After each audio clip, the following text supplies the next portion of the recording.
Welcome to Clapback, Get the Facts podcast, where we are providing you with the information you need to know about what's politically impacting Black women across the country. In a world filled with mis and disinformation, we provide you with the real. If you're a Black woman, representing Black women, or in the community with Black women, we are here to clap back and give you the facts. Thank you for joining episode 5, Defining Attack on Black Women Leaders. What does it mean when we say Black women are under attack? We will be sharing the facts and dropping gems, so let's get ready to clap back, get the facts. Hey y'all, welcome back. I am your host this week, Simone Henderson. This week we are talking about defining attack on Black women leaders. And what does it mean when we say Black women are under attack? We'll be sharing facts and dropping gems, so let's get ready to clap back and get the facts. I'm ready. Hey y'all. So as always, good morning. Good or good day, good whatever it is. We're meeting at all hours of the day to get the work done. So I am joined by Miss Holly Holiday and Miss Chantel Mullen. How y'all doing? I'm good. Yeah, absolutely hanging in there. Can't wait for you to lead us through this exciting topic, boy. Woo! And what a time to talk about it. So I will jump right in. So we know that as Black women are assuming more leadership positions across different industries, they're coming under attack in a variety of new ways. The goalpost for success and credibility is constantly being moved for them, backward and or being redefined. Therefore, the way they're being attacked and that's being deployed is also ever changing. Mm-hmm. And so we are here to clap back and get the facts on what that looks like and what we can do to call it out. Mm-hmm. Yes. And so Black Americans, but especially Black women, as we know, are working twice as hard to get to the positions that they're in, and then working 3 times as hard to keep the position and elevate from there. And it does not get easier as you go up.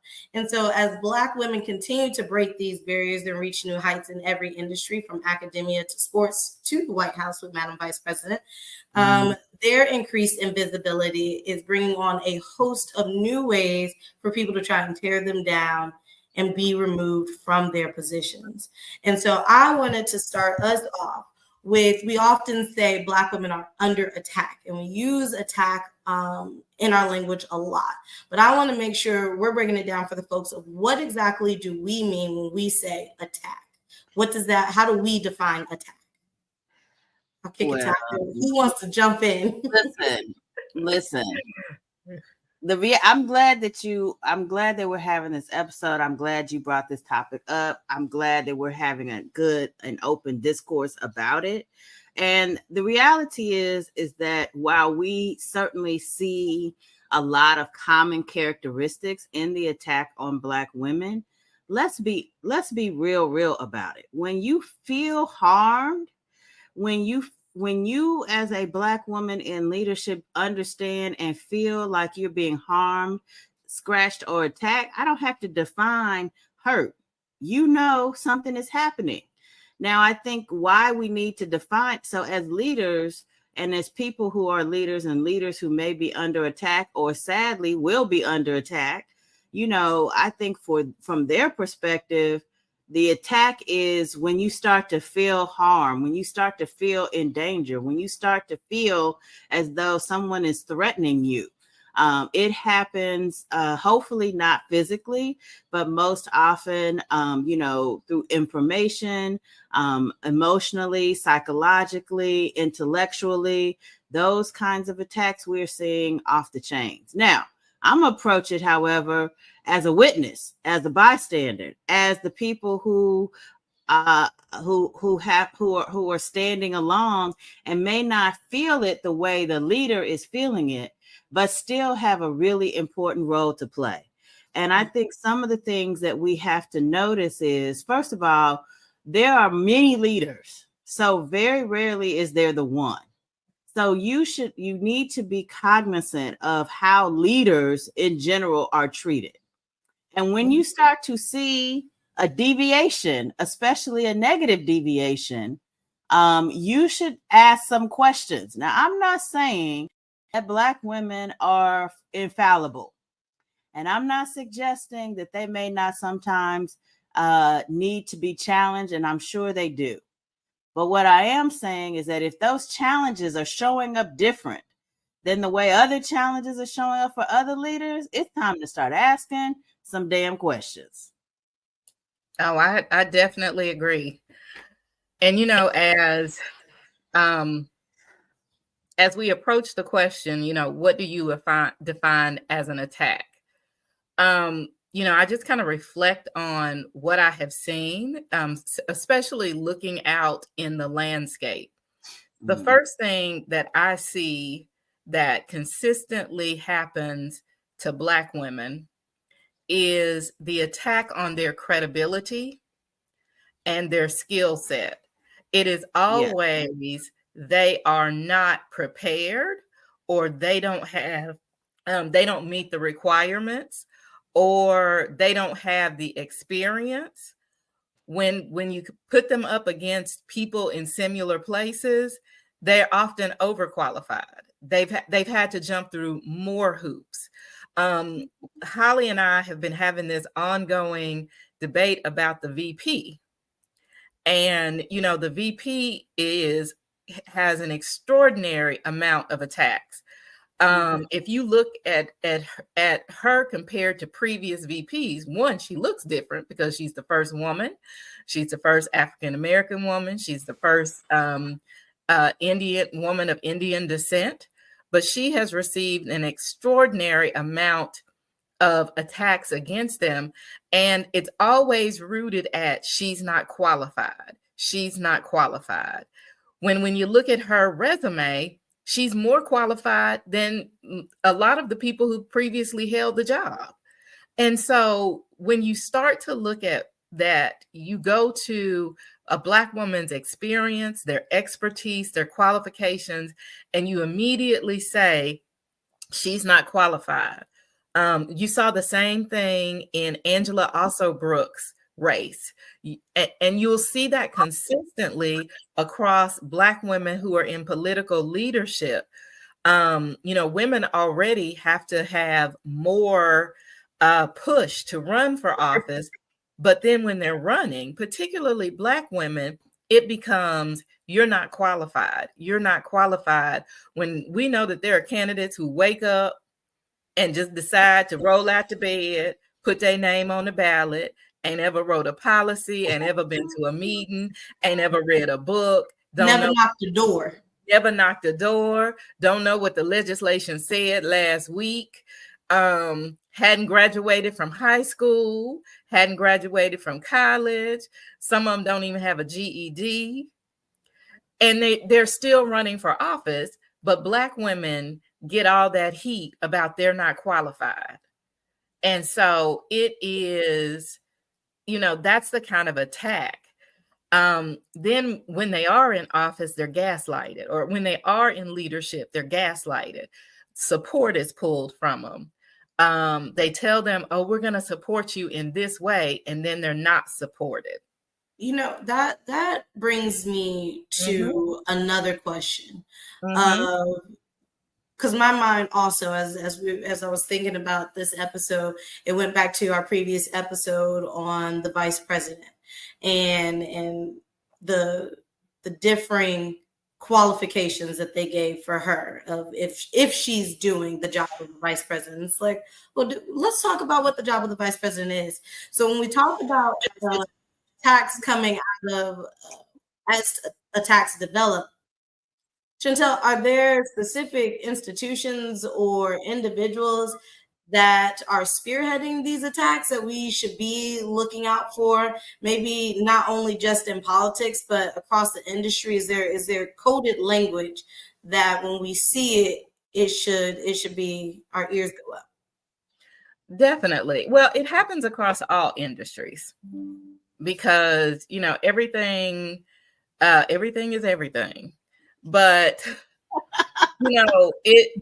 who we should really be on the lookout for of these attacks happening are Black women who are the first. I mean, we are in 2024, And we still have a lot of areas where Black women are the first. You know, they're the first head of this, they're the first leader of that. They're the first driving force behind this. And, you know, that's an arduous climb. You know, it's not just that they're breaking a glass ceiling, but they are literally crawling over the shards of glass. And then there are people picking up that glass, throwing it at them. And so, can I add to that definition, Chantel? I want to add not just the first, but if they are making historic moves. Because we also are seeing where if you're making a move that is changing the landscape, that is tends to be more inclusive, that's bringing different people to the table, that's changing our traditional way of doing business. Folks don't like change. The powers that be, the current powers that be, they're not really trying to do a lot of change because the status quo is working for them. So historic offices, absolutely. And I would add to that list, if you are sitting in a position where you are being effective in terms of moving change and moving transformation, and in fact, in many cases, Black women are being put in positions to be change makers, and then because of that change, being attacked. Showing up and shaking tables. Yes. And when you start to move folks' cheese, go back to that book about who moved the cheese. Oh, when you start to move folks' cheese, folks get upset. Folks trying to get moldy cheese. They trying to go back and get that moldy cheese. Why? That cheese is dead. Well, go ahead. Holly, we mentioned, we tapped a little bit into outside of politics, but kind of bringing it back and the work that you do. And I can only imagine how tired you are from all the work that you put in yesterday. And a round of applause to you and all your hard work of pulling off the win with Miss Angela Also Brooks. So moving forward to the general, what do attacks look like for Black women as candidates? And then even more so, once they get into office, do those attacks evolve? Let me say, Chantel did a fantastic job of laying out a lot of what they look like. And she also invoked Angela Also Brooks as an example. But what I want to continue, what the position that I want to really move forward for our audience is this. These are things you can see. It's happening in real time. So, you know, whenever they start talking about, first of all, let's start with community. Whenever they start telling you what you think and you know you don't think that, then you know it's a problem. You know, I think back to Stacey Abrams when they first started coming out with the fact that she has a quote unquote Black man problem. And immediately I got calls from my friends who were Black men who say, we've been supporting Stacey. Where'd the problem start? When you start having those kind of moments, don't let the media make you feel like you are crazy. You are not. This is something that has been manufactured to make you think. And in fact, they did such a good job of just repeating it over and over and over again without any facts, without any evidence, without any testimony, that finally some Black men started saying to themselves, I guess we do have a problem with Stacey. And they began to question Stacey as opposed to questioning the people who made them question what they knew to be true. So I think that when you find yourself in that kind of quagmire, you need to say, why am I all of a sudden question this? Who's making me question this? And question the questioner.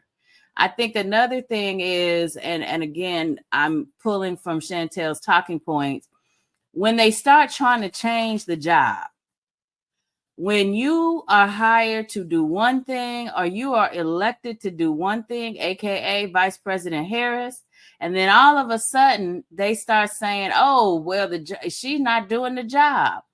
And then they try to change what the job is, especially when you have exceeded the standards for the job, you know, and then they want to make So you come in and you've been told, this is my job description. This is what I'm getting elected to do. And then you come in and you do all the things you're elected to do. And then you add some extra sauce on top. And then they say, oh, well, you were supposed to be doing this. That's a no. That's a no. And we need to hold the line on that. If previous people holding that office were not held to the standard, the time to change the standard is not when you have a Black woman in office who's killing the standard. The time to change the standard is back during when we're looking at the job outside of what the candidates are, and just looking at what we as a community need from that position. And the third thing I would say is when it starts getting personal, when it starts getting nasty, when all of a sudden we ain't talking about you no more. We looking at your family members. We're not talking about how you're doing in office, but we're combing through your finances, even though you have had clean finance reporting your entire career. But now we want to look at your personal statements. Now we want to look at how you might be moving money. Now we want to look at how your grandma paid for her house. I mean, now we know we are out of bounds and we need to toe the line. People should not be required to be a complete open book about personal matters in order to be of service. We certainly should understand their background. We certainly should be in enough experiences and situations with them to have a sense of their character and their competence. But beyond that, we need to say this is too much. That brings me to a question, and it may have a very simple answer following up on that. What does that line look like between politics being politics and this is now an attack? Or are those lines blurred and it's a case-by-case situation? Oh, hell no, the lines ain't blurred. Well, it might be a simple answer. Listen, some attacks are certainly more nuanced. Asking that they are. Aggressions in the workplace. Sometimes the attacks are the attacks of 1,000 paper cuts, but you still bleeding. How you know that you're under attack or how you know someone is under attack? Because they are harmed. The other thing is intention. You know you're under attack and you know you're witnessing attack because the attack is done to harm. We're not attacking because we're seeking to help them get better. We're not attacking because we're trying to raise the bar so that we have higher standards for our community. We're attacking because we're trying to take people out. This is the difference between, are we providing constructive criticism designed to help and empower a system or a person, or are we literally at war trying to take people out? And when we talk about attacks, it's the latter. We taking people out. Well, and the other thing, when we talk about attacks, you can start to look at the data of any organization and you will see the attacks. Because if the data of your organization shows that you are bringing in these qualified people, but they are bailing out of your organization for some reason, that means you have an organizational problem. You have a systemic problem. The issue is people don't like to address systemic problems because they like the outcome. But you will see Black women in corporations, they are bailing out of organizations. Why? Because they're being attacked, they're being undermined, they're not being supported. In politics, you see Black women. From our last conversation, you would think that Black women prosecutors are running the world when they are an infinitesimal minority. But they are being attacked specifically because they are effective, but also they're shifting the model. And when you start to shift the model, you have to look at whose cheese are you moving? Because if you are a Black if you are a Black woman prosecutor and you believe in rehabilitation, well, rehabilitation may not put people in jail. But if your county or your state has for-profit jails, y'all need bodies in jail. And so they're going to be under attack because she's moving somebody's cheese. She's moving somebody's source of income. And there's been a number of articles that have come out recently talking about how companies rely on the cheap labor of prisoners, how the for-profit jails don't have enough prisoners because we're looking at other models of rehabilitation. We're going to I don't want to say cashless bail, but everybody's not being required to have bail for certain crimes or charges. Also, you just came up with a whole new show topic. Look, we might need to have a whole conversation about the prison industrial complex. But I do is important because my key takeaway from what you're sharing is that it's really important for us to recognize that we know what attacks look like, because even though our own attacks may not be in the New York Times, we have experienced when people are undermining us. We have experienced when people are discrediting us. We have experienced when people are literally, as you pointed out in this segment, attacking us. And so because we ourselves have been attacked, that should inform how we see others attacked. Now, maybe when you were attacked, and likely I would even say when you were attacked, there wasn't anybody coming to support you. Mm-mm. And I think the difference now is we can no longer afford to not support each other, Black women and Black men and people in general. We need to stand up. We need to be practicing how we are inoculating ourselves, protecting ourselves, and defending ourselves against these baseless attacks. Because what makes these attacks effective is those of us who watch them happen and do nothing. Well, there's power in numbers, and we know that. But one of the things that happens when people are under attack, they make you feel as if you come to help, you will be the next person attacked. Yes. But the reality is you will be the next person under attack anyway. Regardless. So we need to stick together, which is why I was so happy. I'm just going to circle back around to a moment of joy. Sister Also Brooks. Yes. They threw $60 million at that sister. That number keep growing too, by the way. Look, I was about to say I don't know what it's damn money. That's what we know. Thank you. You could have fixed a whole lot of problems or issues with that money. But instead, somebody woke up a loser and $60 million broker today.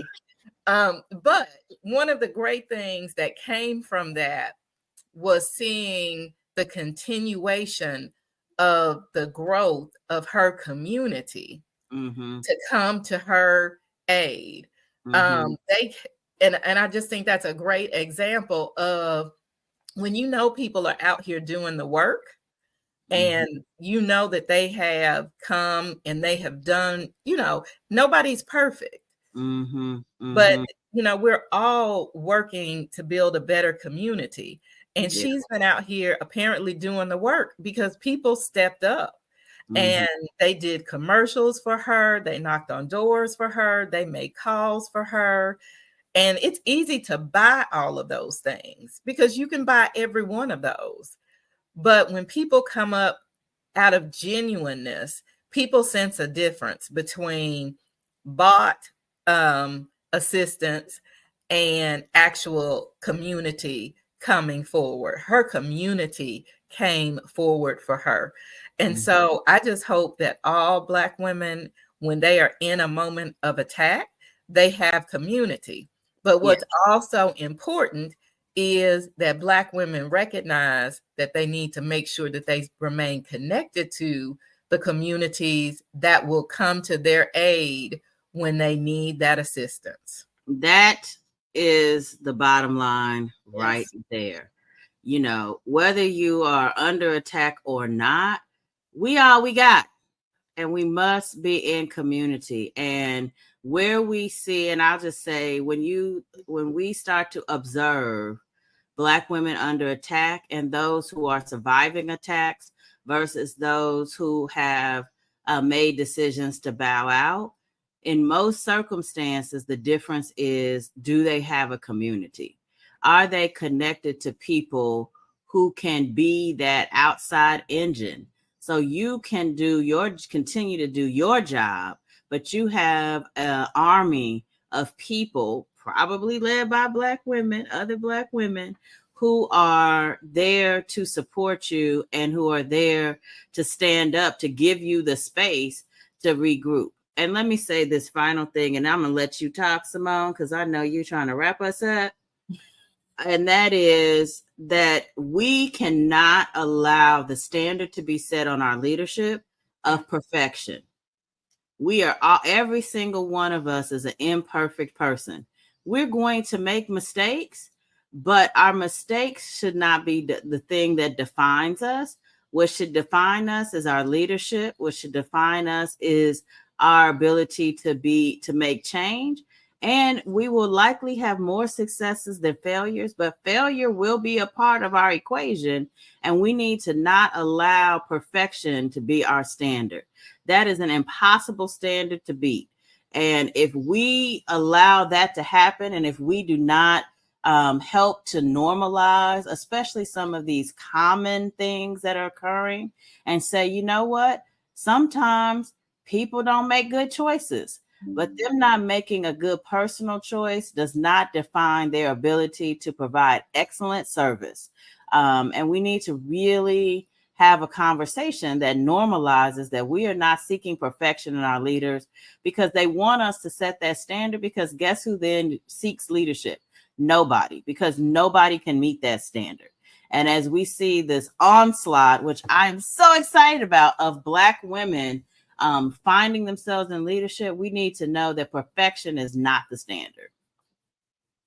Ladies, thank you. And as y'all may have seen me looking down, they were saying too many good things not to write them down. I had to make sure I captured it all before the conversation was over. As Holly knows, my pen and paper were moving.